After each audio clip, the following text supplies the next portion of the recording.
పరవశముంది. మూడవ ప్రాకారము రాగి.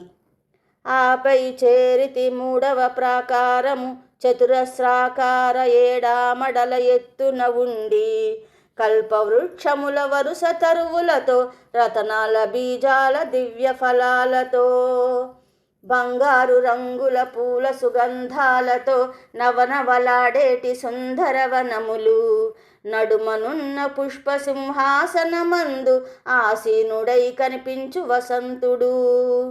మధుశ్రీ మాధవశ్రీ అనే ముద్దు గుమ్మలు వగలొలుకుతూ అటునిటి చేరి ఉండగా గంధర్వ జంటల ఆటపాటలతో ఆనందించుతూ వసంతుడుండెను. నాలుగవ ప్రాకారము సీస. వసంత శోభను కనులార తిలకించి చేరితి ఆవలనున్న ప్రాకారము రాగి ప్రాకార సమవిస్తీర్ణత కల సీస నిర్మిత దుర్భేద్య ప్రాకారము. రాగి ప్రాకార సీస ప్రాకారముల నడుమున ఉన్నది సంతాన వృక్షవాటిక. దానికధిపతి గ్రీష్మ ఋతురాజు సుఖశ్రీ శుచిశ్రీతో కూడి ఉండును. సంతాన వృక్షవాటిక నీడలో దివ్యులు తమ ఇంతులతో కలసి ఆటల పాటల ఆనందాతిరేకముతో సంతోషముగా విహరించుచుందురు. ఐదవ ప్రాకారము ఇత్తడి ప్రాకారము. సీస ప్రాకారము కావల ఉన్నది ఉన్నతమైన ఇత్తడి ప్రాకారము. ఈ ప్రాకారమునకు ముందున ఉన్నది సుగంధ భరిత హరిచందనవనము. గరుడ పచ్చల తివాచి పరచినట్లుగా తృణాచ్ఛాదితమై నేల ఉండగా లేలేత చిగుళ్ళ సోయగాల తరులు నిర్మల నీర పూర్ణ నదులు తటాకాలతో సుందరమైన చందనవనముకు వర్ష ఋతువు అధిపతిగా ఉండి నభశ్రీ మొదలగు 12 భామలతో ముచ్చటలాడుతూ కనిపించే.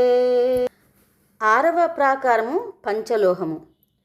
ఇత్తడి ప్రాకారము దాటినంతనే మందార వృక్షముల వనము కనిపించు. జగదంబకు అతి ప్రీతికరమైన రక్తవర్ణ పుష్పాలు ఆ మందారాలు. ఈ వనమునకు సంరక్షకునిగా శరదృతువు నియమితుడయ్యెను. ఇష్టలక్ష్మి ఊర్జలక్ష్మి అను ఇరువురు సతులతో కలసి ఉండెను. మందార పూలతో తల్లి నర్చించినటులా మదిలో భావించి ముందుకు సాగగా అల్లంత దూరములో అగుపించెనదియే పంచలోహమయ పెద్ద ప్రాకారము. ఏడవ ప్రాకారము రజితశాలము. పంచలోహ ప్రాకారము కావల ఉన్నది ఏడామడలు వ్యాపించి ఉన్న రజితశాలము అతి మనోహరము దివ్య శోభలతో అలరారుచుండును. పరికించి చూడగా అగుపించెనదే పారిజాత వృక్షాల ఉద్యానవనము. దేవతారాధనకు భక్తులర్పించు పారిజాత సుమములతి కోమలములు. అందమైన ఈ పారిజాత వనముకు హేమంతుడు ప్రభువుగా ఉండెను. సహస్రీ సహస్యశ్రీ అను సతులు మరి సపరివార సమేతుడై ఇట కొలువాయెను. ఎనిమిదవ ప్రాకారము సువర్ణశాలము. రజితశాలముకు తరువాత ఉన్నది ధగద్ధగమాయమైన సువర్ణశాలము. బంగారు వర్ణ కాంతులీనుతూ చూచువారికి మైమరుపు కలిగించు. సువర్ణశాలమున వ్యాపించి ఉన్నవి కదంబ వృక్షాల వరుసలనేకము. కదంబ కాంతారవాస ప్రియ జననిని మనోనేత్రమున దర్శించి వందనమిడితి. సిద్ధులనే కులిట వారి పరివారముతో తపో సాధనలో తరించుచుందురు. దీనికి ఏలిక శిశిర ఋతువు తపశ్రీ తపస్యశ్రీ అతని సతులు. తొమ్మిదవ ప్రాకారము పుష్యరాగశాలము.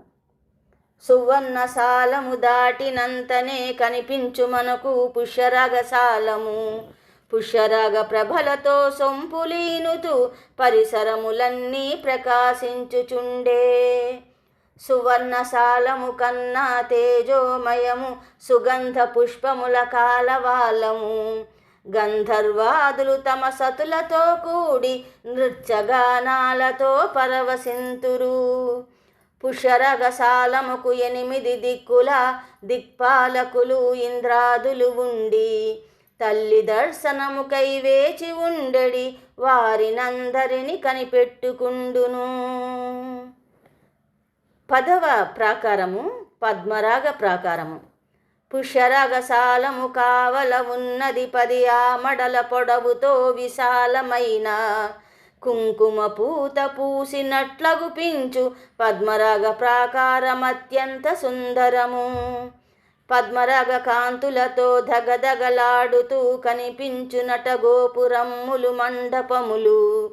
పింగళాక్షి మొదలగు చతుషష్ఠి కళలు శక్తి రూపిణులై అప్రమత్తముగా ఉందురు. ఒక్కొక్క శక్తికి ఒక్కొక్క అక్షౌహిణి సైన్యము అసాధ్యమన్నది ఎరుగని వారందరూ.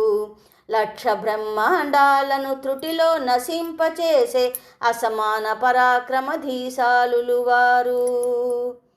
11వ ప్రాకారము గోమేధిక ప్రాకారము. 64 శక్తి స్వరూపులకు మౌనముగానే మదిలో ప్రణమిల్లి పద్మరాగ ప్రాకారము దాటి నెమ్మదిగా గోమేధిక ప్రాకారము చేరుకుంటిని.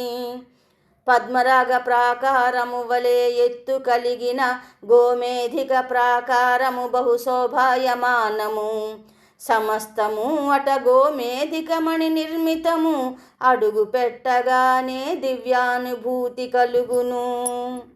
ఈ ప్రాకార పరిరక్షణ కొరకై విద్య మొదలగు 32 శక్తులు ఒక్కొక్కరు 10 అక్షౌహిణుల సైన్యము కలిగి అరివీర భయంకరులై కనిపించెదరు. 12వ ప్రాకారము వజ్రాల కోట.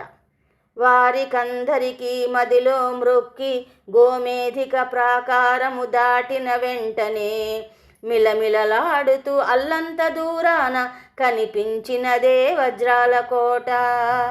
గోమేధిక ప్రాకారము వలనే విశాల పొడవు విస్తీర్ణము కలిగి వజ్రమయమైన వస్తు సముదాయములు దుర్భేద్యమైన ఈ వజ్రాల కోటకు అంగరక్షకులుగా అమ్మ పరివారము, అనంగ రూప మొదలైన దేవతామూర్తులు, ఒక్కొక్కరికి 1,00,000 సేవకులు సేవించుచుండగా చూసి తరించి వెంటనే. 13వ ప్రాకారము వైడూర్య ప్రాకారము. వజ్రాల కోటకు ఆవల ఉన్న వైడూర్య ప్రాకారము వద్దకు చేరితి. అక్కడంతా వైడూర్యమయమే వింత కాంతులతో మెరయుచుండును. మాతృకా దేవతలు బ్రహ్మ మహేశ్వరి కౌమారి వైష్ణవి వారాహి ఇంద్రాణి చాముండి మహాలక్ష్మి దివ్య కళ్యాణమూర్తులై తమ సేనలతో ప్రాకార పర్యవేక్షణ చేతురు. 4 వైపులా 4 ద్వారాలు కలిగి 4 విధాల సైనిక దళములు వేరువేరుగా ద్వార రక్షణకై సాయుధదారులై తిరుగాడుచుందురు. 14వ ప్రాకారము ఇంద్రనీల ప్రాకారము.